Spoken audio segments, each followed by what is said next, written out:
Hablas español? Parlez-vous français? 你会说中文吗? If you answered sí, oui, or 会, and you're watching this in English, chances are you belong to the world's bilingual and multilingual majority. And besides having an easier time traveling or watching movies without subtitles, knowing 2 or more languages means that your brain may actually look and work differently than those of your monolingual friends. So, what does it really mean to know a language? Language ability is typically measured in 2 active parts, speaking and writing, and 2 passive parts, listening and reading. While a balanced bilingual has near equal abilities across the board in 2 languages, most bilinguals around the world know and use their languages in varying proportions. And depending on their situation and how they acquired each language, they can be classified into 3 general types. For example, let's take Gabriella, whose family immigrates to the US from Peru when she's 2 years old. As a compound bilingual, Gabriella develops 2 linguistic codes simultaneously with a single set of concepts, learning both English and Spanish as she begins to process the world around her. Her teenage brother, on the other hand, might be a coordinate bilingual, working with 2 sets of concepts, learning English in school while continuing to speak Spanish at home and with friends. Finally, Gabriella's parents are likely to be subordinate bilinguals, who learn a secondary language by filtering it through their primary language.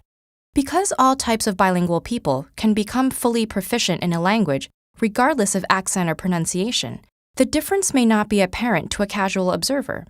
But recent advances in brain imaging technology have given neurolinguists a glimpse into how specific aspects of language learning affect the bilingual brain. It's well known that the brain's left hemisphere is more dominant in analytical and logical processes, while the right hemisphere is more active in emotional and social ones. Though this is a matter of degree, not an absolute split. The fact that language involves both types of functions, while lateralization develops gradually with age, has led to the critical period hypothesis.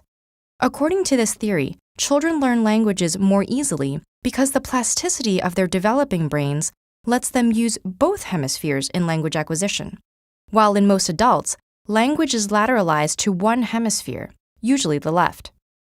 If this is true, learning a language in childhood may give you a more holistic grasp of its social and emotional contexts.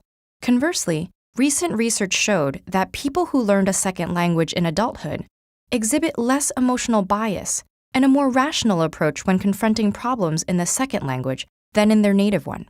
But regardless of when you acquire additional languages, being multilingual gives your brain some remarkable advantages. Some of these are even visible, such as higher density of the gray matter that contains most of your brain's neurons and synapses, and more activity in certain regions when engaging a second language.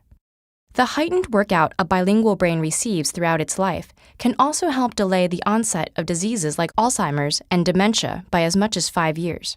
The idea of major cognitive benefits to bilingualism may seem intuitive now, but it would have surprised earlier experts. Before the 1960s, bilingualism was considered a handicap that slowed a child's development by forcing them to spend too much energy distinguishing between languages, a view based largely on flawed studies. And while a more recent study did show that reaction times and errors increase for some bilingual students in cross-language tests, it also showed that the effort and attention needed to switch between languages triggered more activity in, and potentially strengthened, the dorsolateral prefrontal cortex. This is the part of the brain that plays a large role in executive function, problem solving, switching between tasks, and focusing while filtering out irrelevant information. So, while bilingualism may not necessarily make you smarter, it does make your brain more healthy, complex, and actively engaged. And even if you didn't have the good fortune of learning a second language as a child, it's never too late to do yourself a favor and make the linguistic leap from hello to hola, bonjour, or ni haos. Because when it comes to our brains, a little exercise can go a long way.